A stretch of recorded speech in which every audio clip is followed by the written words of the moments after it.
Thank you, Lord Mayor. Firstly, I and the Green Party do support boycott, divestment and sanctions.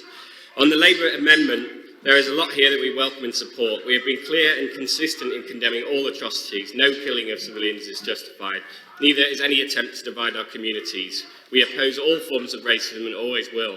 But there are some points to the amendment I can't support. Israel is an apartheid state. If the government of Israel collapsed, it would still be an apartheid state. Racism and discrimination is codified in Israeli law. There's a parallel court system for Palestinians and Israelis in the West Bank.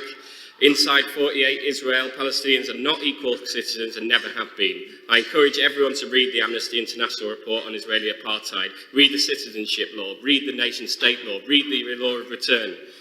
On the deletion of reference to Keir Starmer's comments gave approval for collective punishment, and his continuing refusal to call for a ceasefire gives Israel the green light to keep killing.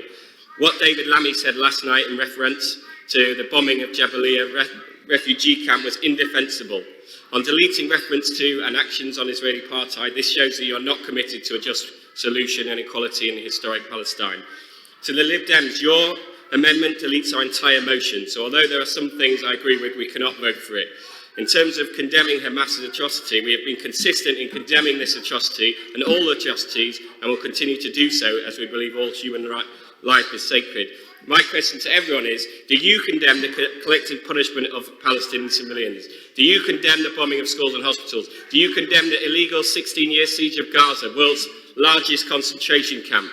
Do you condemn the Israeli settlements, the occupation, the system of apartheid? Do you condemn the torture of political prisoners? Do you condemn all the massacres since 1948?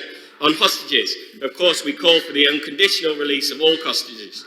We also call for the release of hundreds of children held in Israeli prisons. We call for the release of the 1,800 Palestinians held without trial in administrative detention.